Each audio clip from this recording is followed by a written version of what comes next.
Selamat sore pemirsa, Sumatera Utara hari ini kembali hadir menjumpai Anda edisi Minggu sore 19 Februari 2023. Bergabunglah bersama saya Muhammad Azril Nasution. Dan saya Audrando Rolinka. Sejumlah informasi menarik telah disiapkan oleh tim redaksi kami. Berikut berita selengkapnya.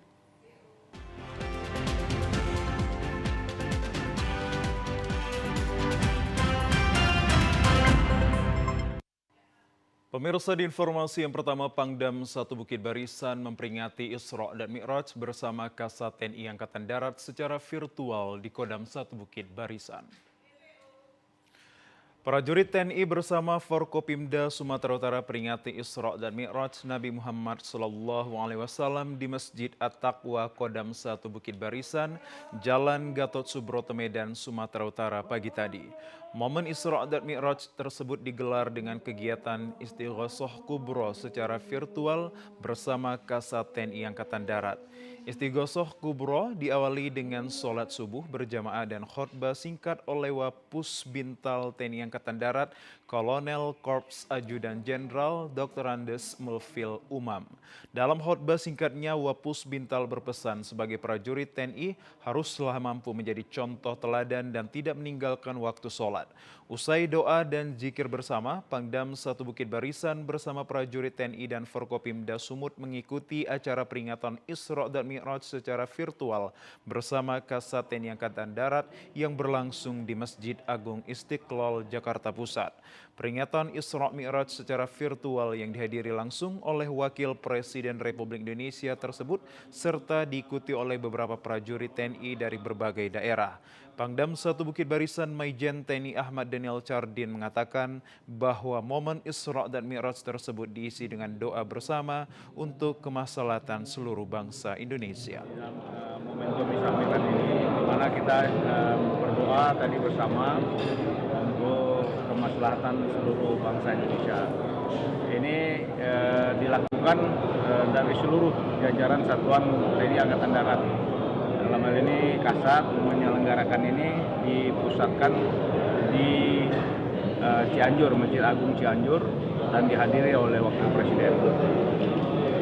Kita harapkan dengan kita doa bersama ini dengan seluruh bangsa Indonesia, seluruh negara kesatuan Republik Indonesia ini bisa lebih baik ke depan, kita lebih mendapatkan rahmat dan ridho Allah Subhanahu wa taala. Amin.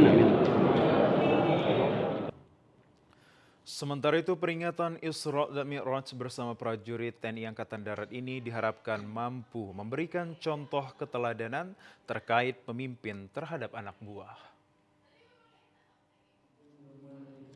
Dirjen Haji dan Umroh Kementerian Agama Hilman Latif memastikan bahwa biaya penyelenggaraan ibadah haji atau BPIH yang ditetapkan oleh kesepakatan antara Kemenak dan Komisi 8 DPR RI telah final. Sebelumnya, pemerintah lewat Kementerian Agama RI menaikkan angka biaya penyelenggaraan ibadah haji hingga menyentuh angka 69 juta rupiah yang harus ditanggung oleh jemaah. Namun hal ini menuai banyak protes masyarakat, terutama calon jemaah haji yang akan berangkat di tahun ini. Kementerian Agama dan Komisi 8 DPR RI pun segera menggelar rapat dengar pendapat terkait hal ini. Lewat rapat yang digelar dan menghadirkan seluruh stakeholder terkait keberangkatan ibadah haji ini, akhirnya disepakati biaya penyelenggaraan ibadah haji menjadi 49,8 juta yang ditanggung oleh jamaah. Meskipun tetap mengalami kenaikan dari yang sebelumnya 38,8 juta rupiah, hal ini disebut terjadi karena nilai kurs rupiah terhadap dolar dan rial melemah serta biaya penerbangan. Dirjen Haji dan Umroh Kementerian Agama Hilman Latif mengatakan, keputusan Kementerian Agama dan Komisi 8 DPR RI ini telah mempertimbangkan keberlanjutan uang haji ke depan. Dirinya berharap dengan adanya kesepakatan ini semakin banyak calon jamaah haji yang dapat berangkat dan melaksanakan ibadah di Tanah Suci. Diputuskan oleh Panja dan diteruskan oleh Raker Pak Menteri dan Komisi 8 bahwa Kementerian Agama sudah menyesuaikan biaya penyelenggaraan ibadah haji ya, dari kemarin 98 menjadi 90-an ya. Itu nanti jamaah punya kewajiban melunasi setidaknya sekitar 49 juta. Memang tidak sepakat, tapi kan harus diambil kesepakatan. Gitu ya. Kita kan inginnya 70-30 kan. Tapi dan berbagai pertimbangan ini transisi dari COVID, sekarang baru normal jumlahnya, berangkatkan yang tertinggal dari tahun 2020. Jadi kita dengan pertimbangan itu kita sesuaikan. Insya Allah yang normal semuanya tahun 2024 sudah mulai normal lagi semuanya. Kesepakatan ini menjadi putusan yang sah dan mengikat dan dipastikan tak ada lagi perubahan angka. Hilman menyebut setelah proses pengesahan di DPR RI, kini pihaknya hanya menunggu Kepres atau keputusan Presiden agar kenaikan biaya haji ini dapat segera disosialisasikan. Ya, pemirsa, sementara itu kenaikan biaya penyelenggaraan ibadah haji atau BPIH banyak menuai polemik di masyarakat. Tak sedikit calon jemaah haji yang keberatan atas keputusan yang dibuat Kementerian Agama ini. Namun Wakil Ketua Komisi 8 DPR RI Marwan Dasopang menjelaskan sebab kenaikan BPIH tersebut. Kesepakatan pemerintah lewat Kementerian Agama dan DPR RI terkait kenaikan biaya penyelenggaraan ibadah haji yang semula berkisar 38 juta menjadi 49 juta telah disahkan lewat rapat dengar pendapat di DPR RI. Angka 49 juta akhirnya disepakati setelah DPR menolak angka 69 juta yang awalnya diminta oleh Kementerian Agama.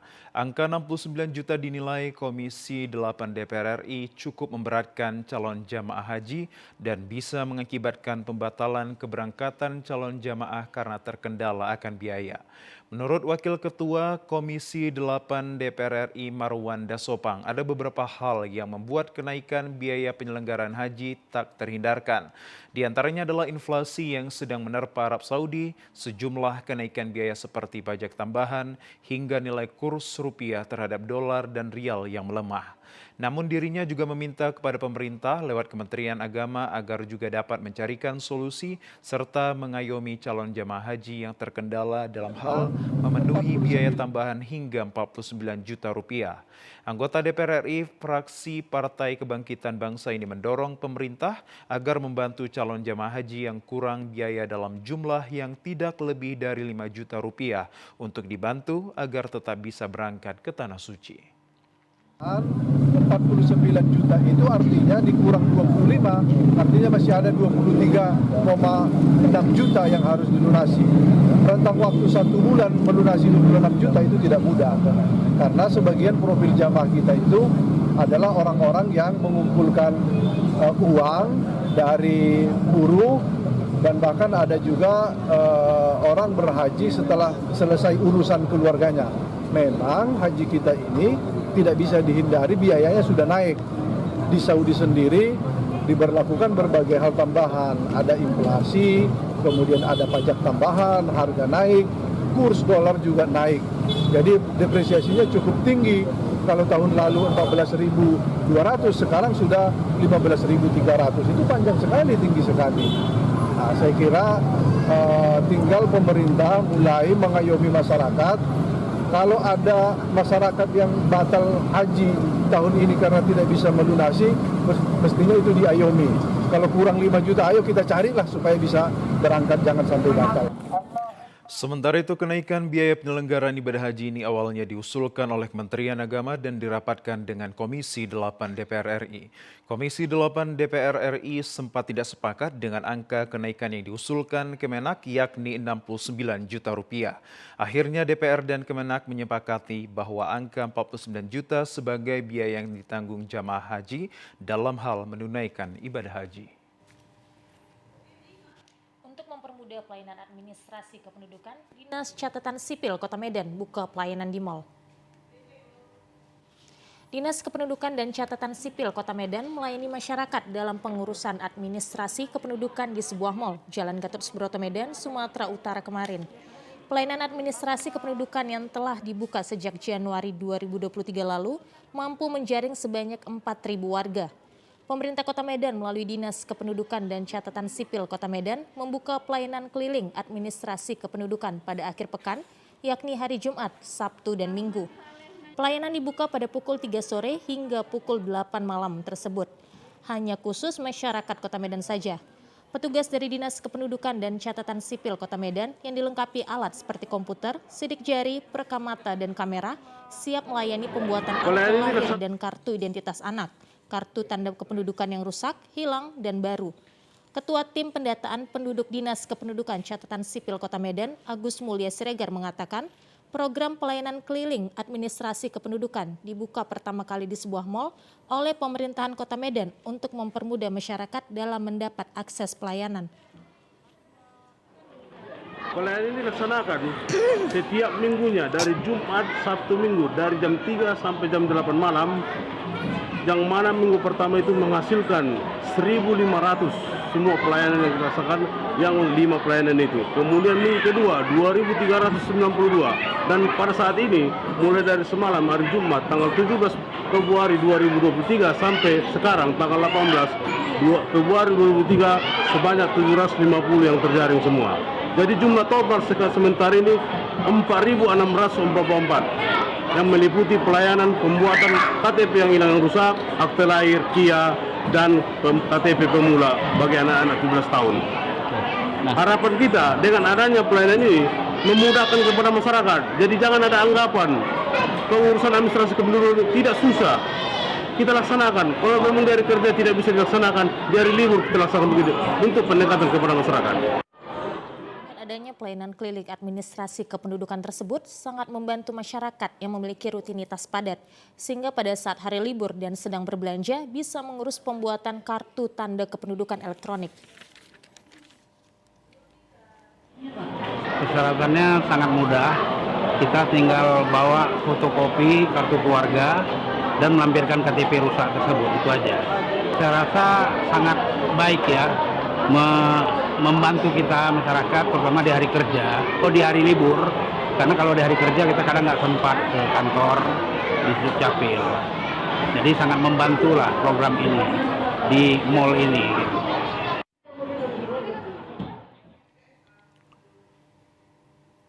Pemirsa, informasi terkait kenaikan harga bahan pokok akan kami hadirkan usai jeda pariwara berikut ini. Tetaplah bersama kami di Sumatera Utara hari ini sore.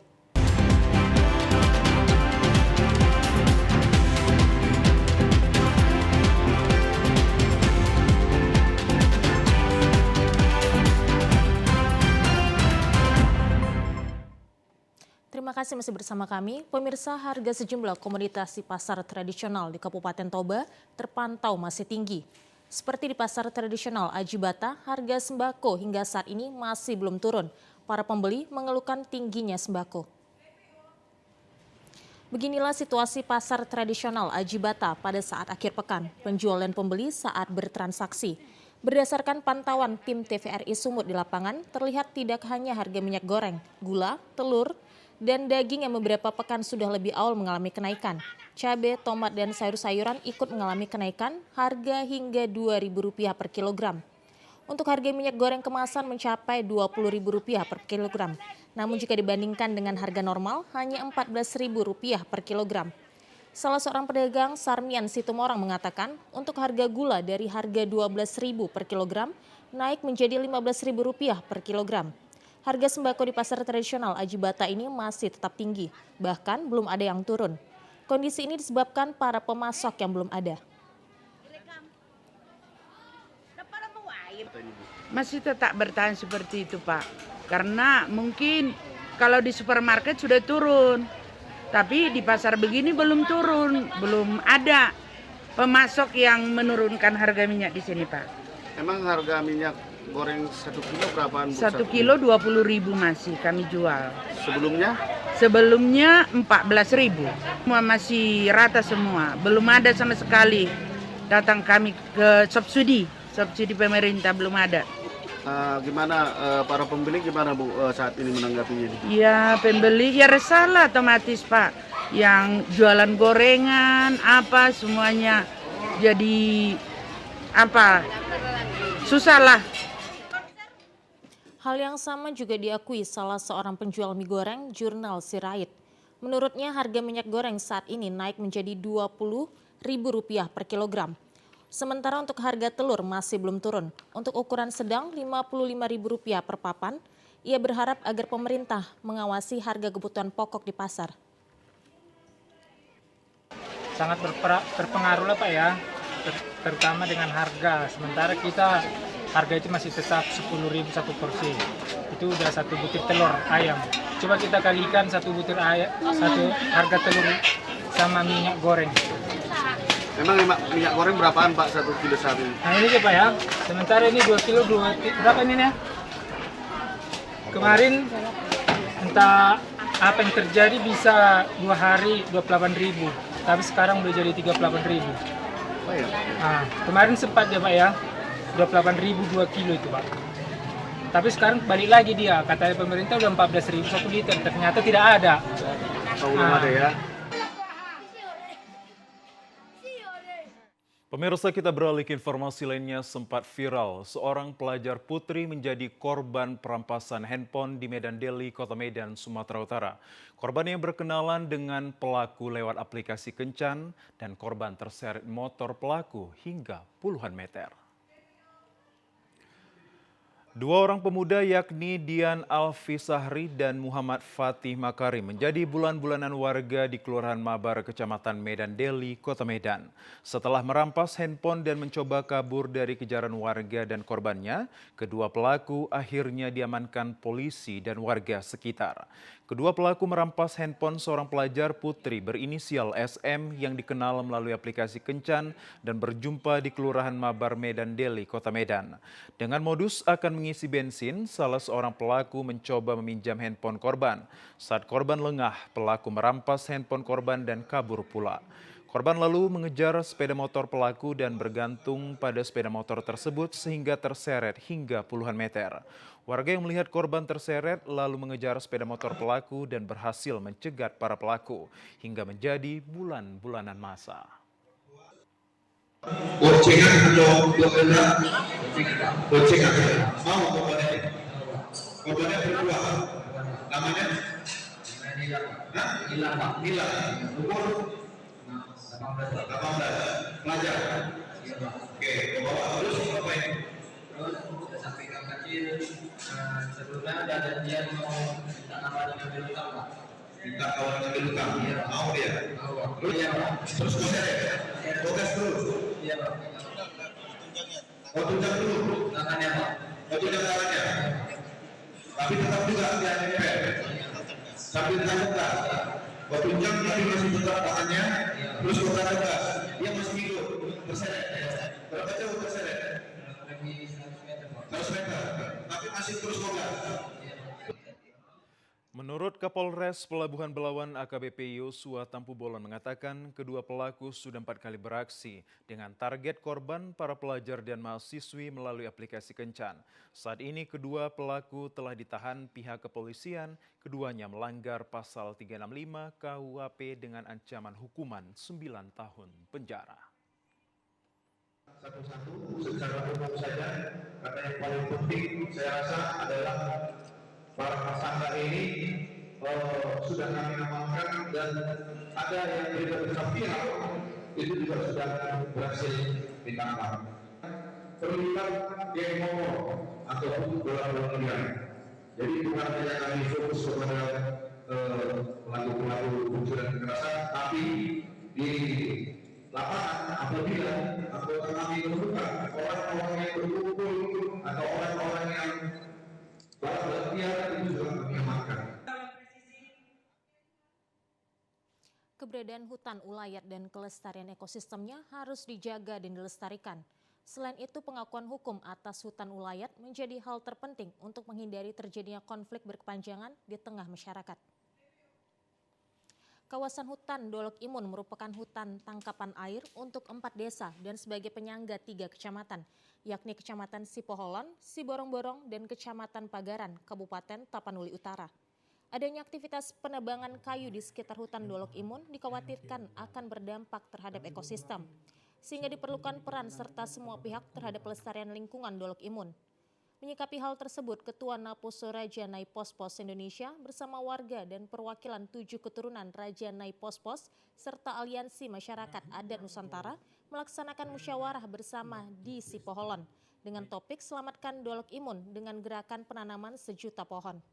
Sebagai saksi sejarah peradaban generasi Raja Nai Pos-Pos hingga tersebar dan merantau ke daerah lain, Menurut anggota DPRD Taput, Tota Situmeyang, sudah saatnya Dolok Imun sebagai wadah pemersatu dan sejarah atas 7 keturunan si Raja Nai Pospos, yakni si Bagariang, si Manung Khalid, Ujung Tinupak Situmeyang, Jamita Mangaraja, Lumban Batu Banjar Nahor, Lumban Gaul, dan Marbun untuk bersatu melestarikan cagar alam Dolok Imun yang memiliki histori bagi generasi si Raja Nai Pospos.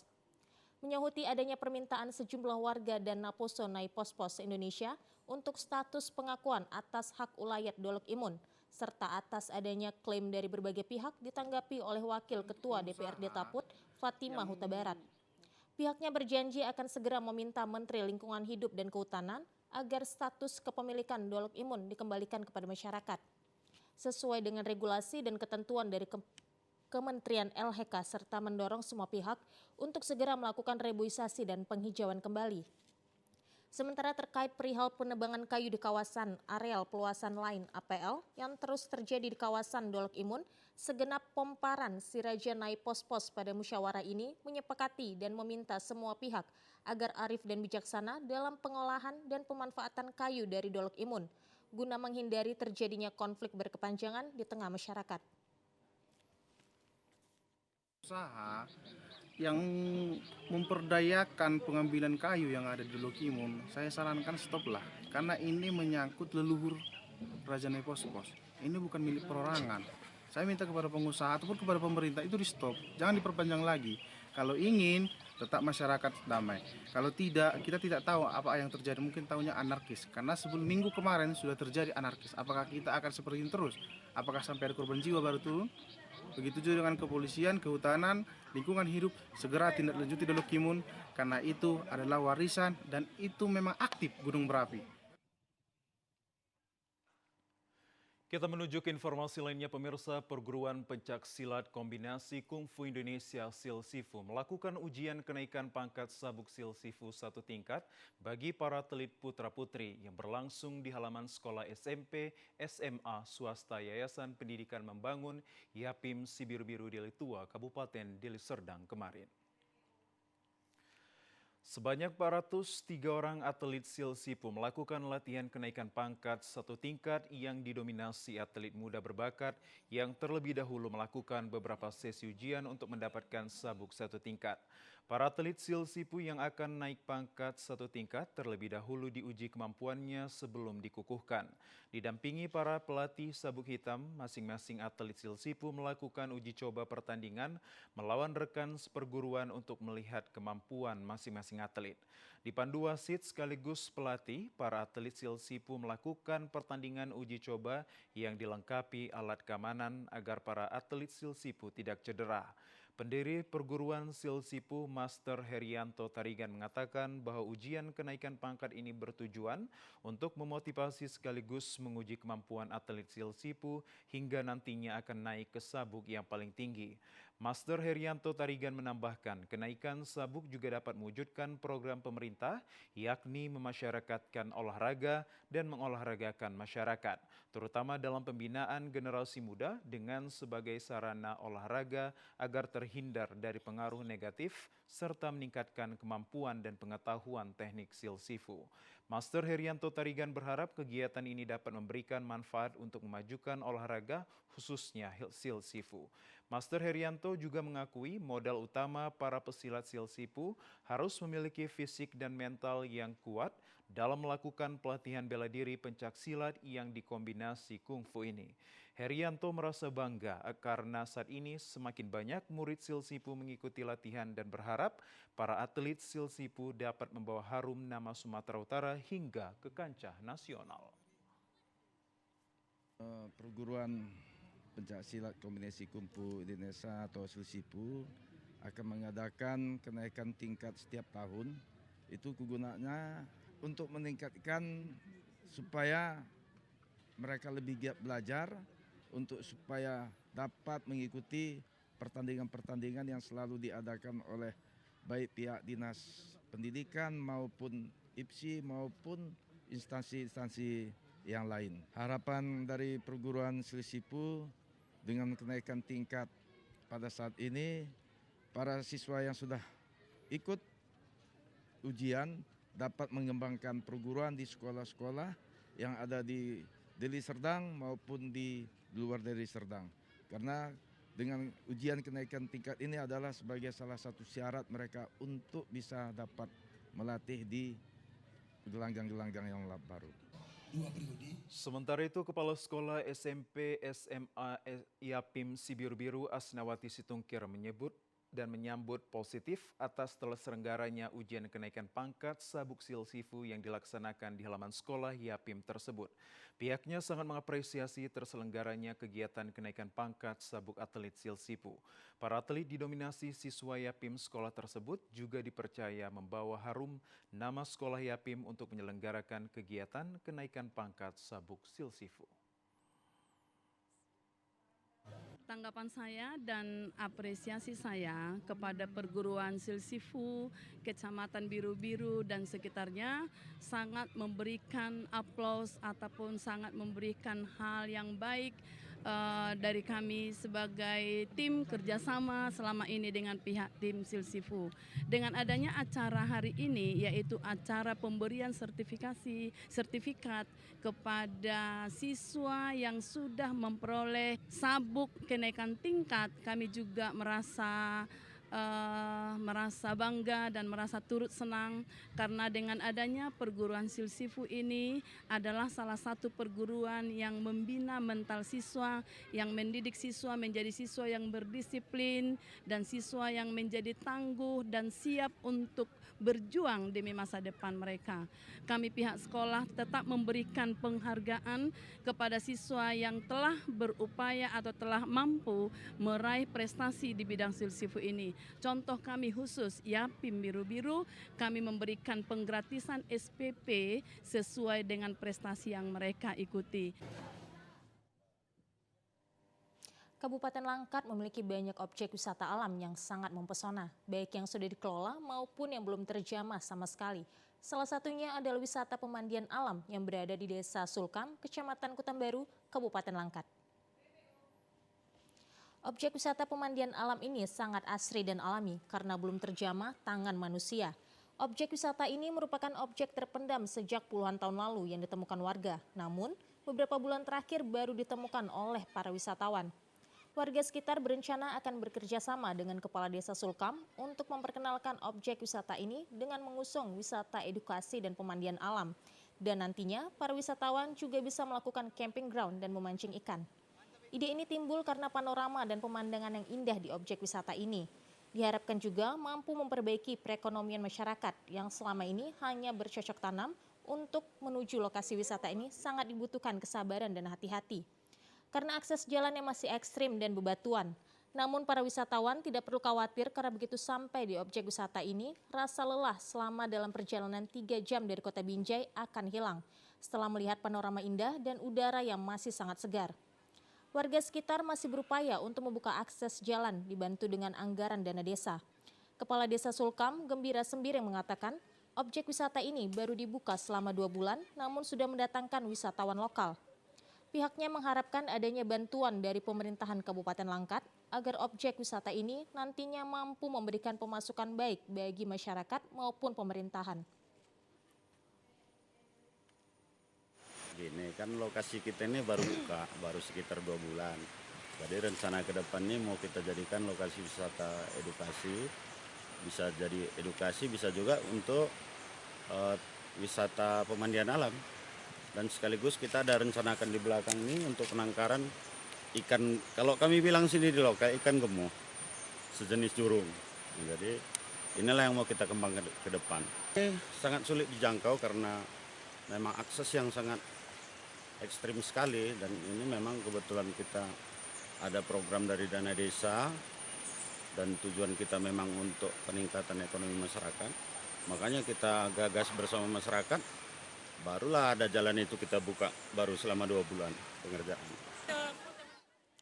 Bagi Anda yang ingin menikmati suasana alam yang asri sekaligus menikmati panorama yang indah, tidak ada salahnya untuk mencoba wisata pemandian alam Sungai Sulkam yang berada di Kecamatan Kutambaru, Kabupaten Langkat. Nah, pemirsa, bagi Anda yang pecinta objek wisata sudah mengenal istilah Danau Siais di Tapanuli Selatan yang merupakan danau terbesar kedua di Sumatera Utara. Demikian juga dengan air terjun Simatutung dengan tinggi 150 meter ini masih menjadi wisata semu untuk warga yang melintas, belum menjadi destinasi utama. Destinasi wisata di Kabupaten Tapanuli Selatan banyak menyimpan pesona yang menggiurkan. Di antaranya adalah Danau Siais di Desa Rianiate, Kecamatan Angkola, Sangkunur. Danau Siais merupakan danau terluas kedua di Sumatera Utara. Setelah Danau Toba, secara keseluruhan danau ini memiliki luas sekitar 4.500 hektar. Namun sayangnya di balik pesona alamnya yang memikat, Danau Siais belum menjadi destinasi utama wisata lokal dan luar Tapanuli Selatan. Minimnya fasilitas membuat warga masih kurang meminati keindahan alam danau ini seperti hari libur panjang ataupun Sabtu dan Minggu, di mana danau ini terlihat sepi akan pengunjung. Danau Siais hanya menjadi wisata semu atau persinggahan bagi warga yang melintas dari Tapsel menuju pantai barat Kabupaten Mandailing Natal. Bergerak ke arah lainnya, pesona wisata di Desa Rianiate, Kecamatan Angkola, Sangkunur, Kabupaten Tapsel belum berakhir.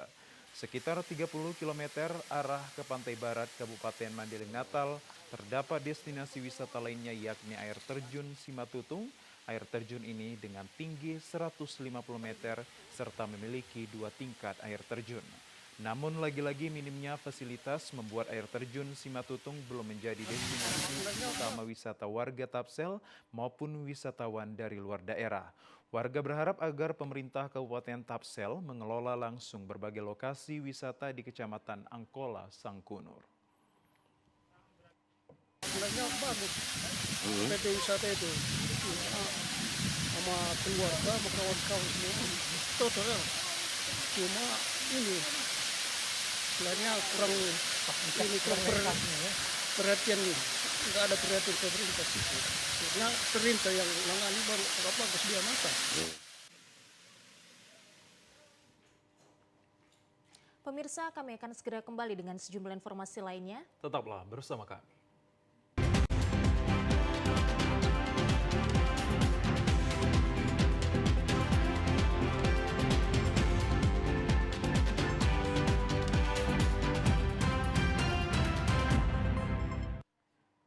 Pemirsa, terima kasih Anda masih bersama kami dalam program Sumatera Utara hari ini. Beragam jenis gambar seni mural atau grafiti menghiasi pagar penutup revitalisasi Lapangan Merdeka Medan. Hal ini dilakukan sebanyak 30 seniman mural atau grafiti menghiasi seluruh pagar penutup revitalisasi Lapangan Merdeka pada Selasa siang. Para seniman ini menggambar seng penutup revitalisasi untuk memberikan keindahan.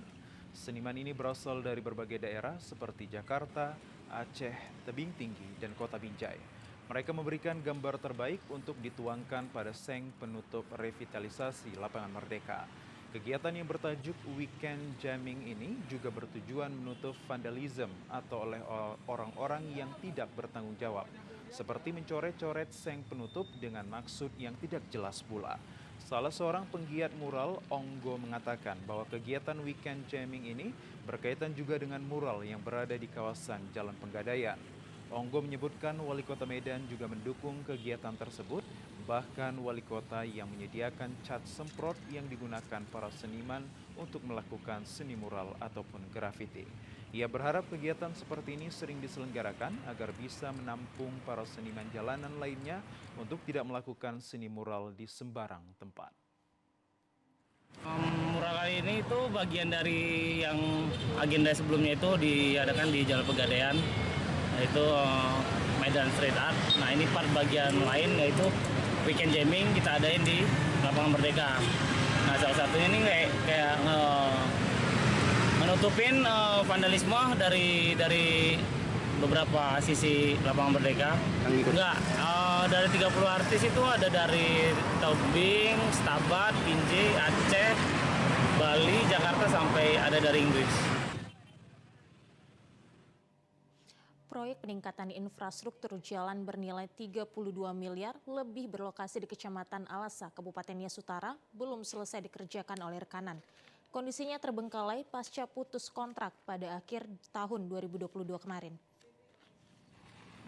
Peningkatan infrastruktur Jalan Laihua Ombolata Tumula Vekunaa yang seharusnya berkonstruksi aspal hot mix merupakan program prioritas pemerintah pusat dalam rangka pembangunan infrastruktur konektivitas di Pulau Nias, termasuk juga membuka keterisoliran dan mengurangi kemiskinan ekstrem di wilayah Pulau Nias. Sejak Juli 2022, pembangunannya dimulai bersamaan kunjungan Presiden RI dan Kementerian PUPR di Nias Utara dan Nias Barat. Namun hingga 223 hari kalender masa kontrak pihak kontraktor belum juga menyelesaikan pengerjaan proyek nasional tersebut.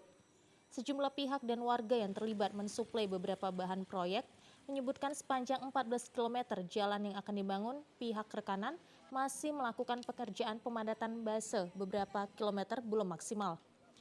Tampak ruas jalan yang mestinya berkonstruksi hot mix belum rampung dikerjakan dan saat ini badan jalan mulai rusak dan digenangi air.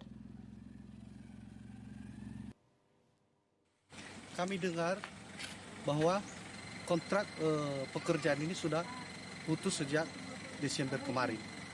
Dan di sini kami merasa ditipu oleh rekanan karena telah mengorbankan beberapa warga di sini. Baik itu buruh harian pekerja, begitu juga harga-harga material di tangkahan. Dan termasuk juga bayar kontrak gudang mereka di sini dan bayar makan mereka di sini belum dibayar. Di salah satu lokasi pekerjaan jembatan bagian dari proyek kini telah mangkrak.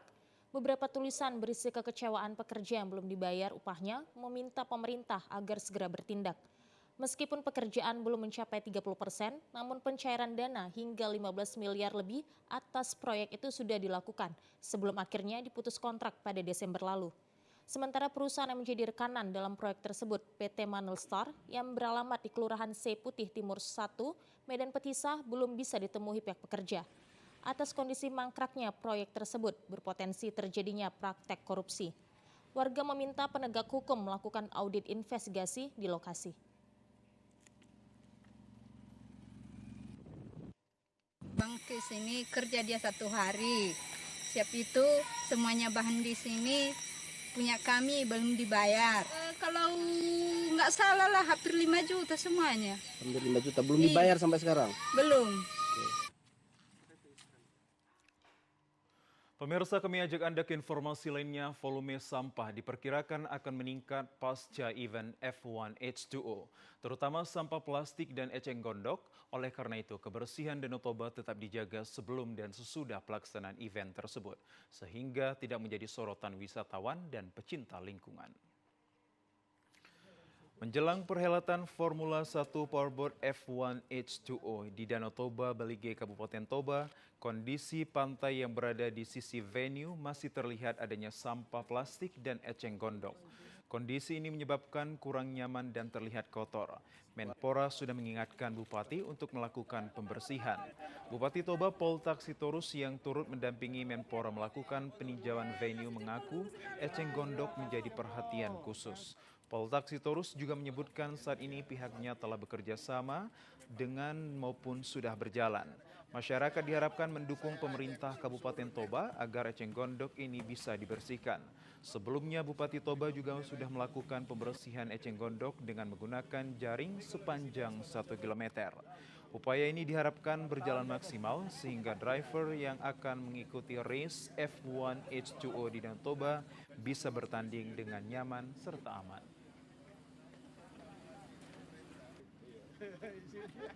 Di sini nggak bisa putih, Pak.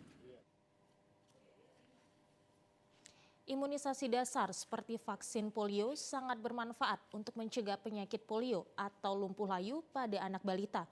Dengan vaksinasi polio yang lengkap akan memberikan perlindungan optimal kepada anak. Pekan Imunisasi Nasional Subpolio yang dilaksanakan mulai 13 hingga 19 Februari 2023, terlihat banyak masyarakat yang antusias mendatangi puskesmas membawa anaknya untuk mendapatkan vaksinasi polio seperti halnya di Puskesmas Siborong-Borong. Dengan sasaran vaksinasi anak usia 0 hingga 9 bulan, sebanyak 30.034 anak ikut serta pada Pekan Imunisasi Nasional Subpolio di Kabupaten Tapanuli Utara. Untuk tahap pertama dan kedua pada Maret 2023, vaksinasi polio ini ditargetkan tercapai hingga 95% sebagai bentuk pencegahan. Kasus polio ini ditetapkan sebagai kejadian luar biasa di Indonesia.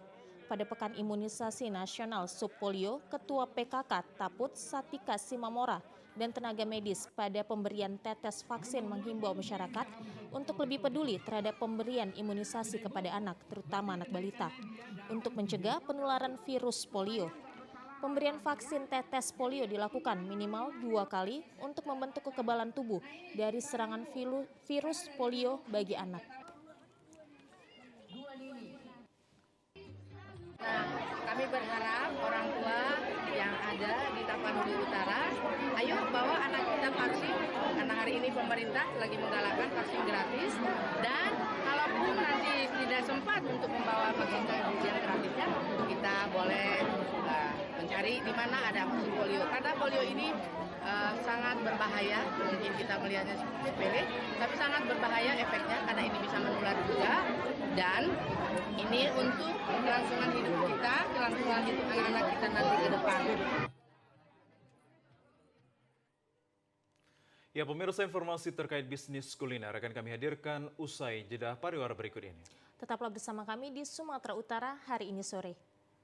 Ya, pemirsa, tahukah Anda bahwa perkembangan teknologi memiliki peranan yang sangat penting bagi kehidupan manusia, termasuk dalam bisnis kuliner. Selain memberikan kemudahan, juga mampu meningkatkan perekonomian di tengah-tengah masyarakat.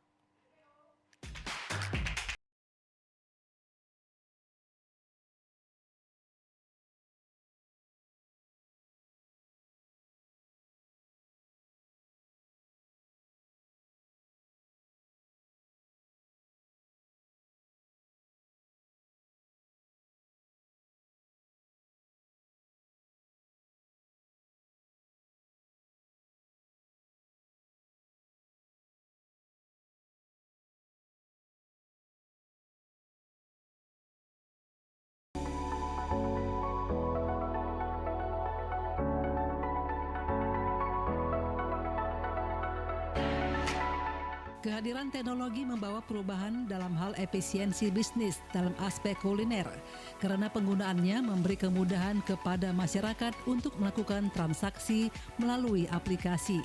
Khususnya bagi pembeli, tidak perlu lagi memesan ke lokasi membeli makanan maupun minuman yang dipesannya, karena sudah tersedia beberapa aplikasi yang menawarkan jasa dalam mengantarkan pesanannya.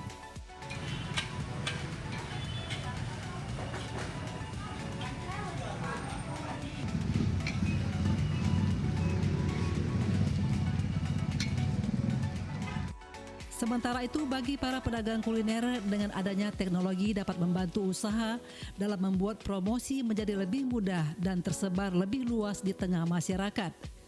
Seperti halnya dengan Misyah yang telah 18 tahun menjalani usaha kuliner di kawasan perumahan Helvetia Medan. Kehadiran teknologi membantu usaha kulinernya berlokasi di Jalan Kapten Muslim Medan, terlebih pada saat wabah pandemi COVID-19 yang mengalami peningkatan beberapa waktu lalu. Meski mengalami keterpurukan ekonomi pada saat pandemi, membuat dirinya harus optimis untuk bangkit dengan bekerja keras dan memanfaatkan teknologi. Dengan pemanfaatan teknologi digital yang dialaminya, tentunya menjadi motivasi diri untuk berupaya meningkatkan pelayanan di tengah persaingan ketat para pebisnis kuliner lainnya. Kompetisi dengan inovasi kuliner berkualitas serta harga yang terjangkau menjadi salah satu upaya dalam memberikan pelayanan kepada pelanggan agar tetap terjaga demi mempertahankan kehidupan bagi keluarga. Kalau sebelum ada aplikasi, kita kan hanya pendapatan itu setiap hari ada di tangan. Tapi kalau ada aplikasi kan ada tersimpan. Karena di aplikasi itu kan langsung masuk ke dalam rekening kita. Jadi minimal yang dari aplikasi itu untuk simpanan. Jadi yang penjualan sehari-hari itulah yang untuk kita gunakan. Itulah. Jadi sesudah pandemi ini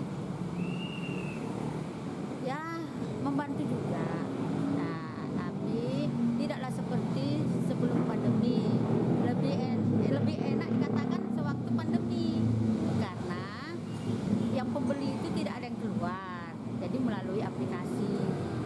Nah, jadi kalau sekarang ini mungkin sudah pandemi sudah lewat, jadi kebanyakan orang pembeli itu keluar sendiri, membeli langsung ke restoran kita. Sementara itu, salah seorang driver ojol Abdul Kholik Fauzan mengakui teknologi memberi dampak bagi kehidupannya untuk meningkatkan ekonomi dan transaksi. Kalau GrabFood itu memang kalau kita ngadapin konsumen itu beda-beda ya.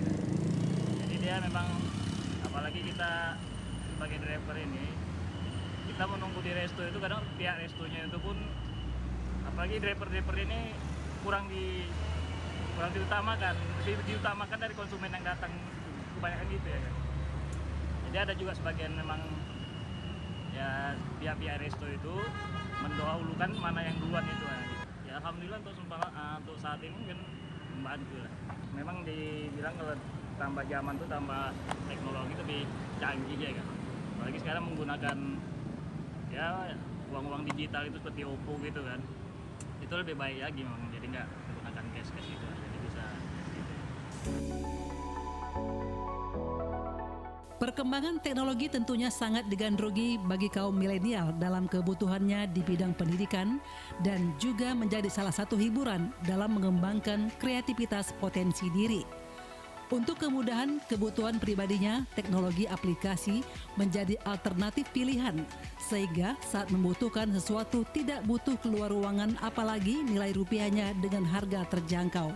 Ya, pada akhirnya teknologi di HP ini sangat mudah diaplikasikan ke ini, karena apalagi hujan, panas, jauh, untuk memesan makanan itu sangat sulit. Jadi dari situ saya lebih gampang, terus harganya pun terjangkau. Teknologi bisa membawa dampak positif kepada masyarakat guna mendorong untuk semakin berinovasi dan berkembang sehingga mampu beradaptasi di era digitalisasi di tengah era globalisasi.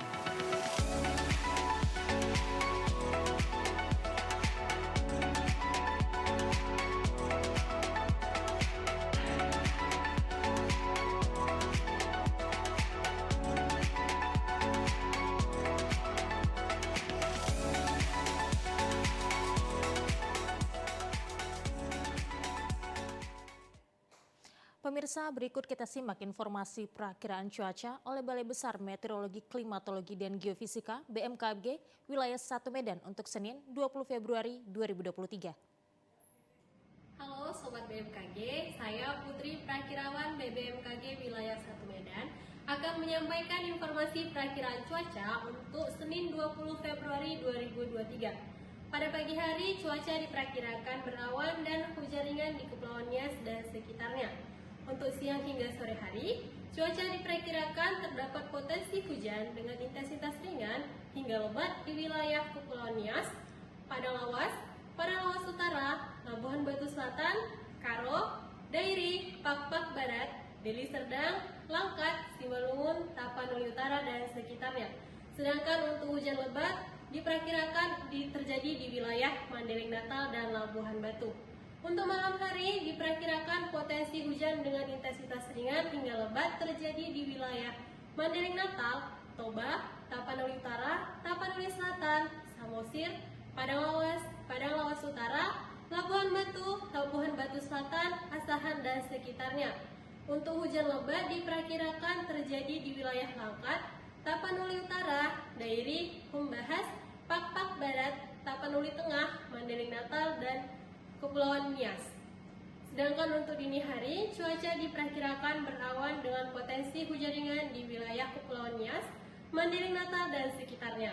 Suhu udara di wilayah Sumatera Utara berkisar 20 hingga 33 derajat Celcius dengan kelembapan udara berada pada kisaran 70 hingga 98%. Kecepatan angin di wilayah Sumatera Utara berkisar 10 hingga 30 km per jam yang bergerak dari arah barat laut hingga timur laut. Untuk hotspot di wilayah Sumatera Utara tidak terpantau. Bagi masyarakat dihimbau untuk tetap waspada, terdapat hujan lebat di wilayah Mandailing Natal, Labuhan Batu Selatan, Padang Lawas Utara, Karo, Dairi, Pakpak Barat, Langkat, Tapanuli Tengah, dan membahas. Demikian perakiraan cuaca Senin 20 Februari 2023. Terima kasih dan sampai jumpa.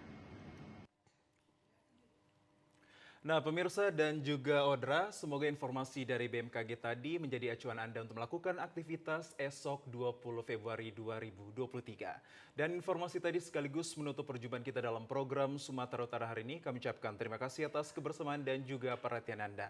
Saya Muhammad Azril Nasution. Dan saya Audra Rolonka, beserta seluruh kerabat kerja yang bertugas mengucapkan terima kasih, selamat sore, dan sampai jumpa.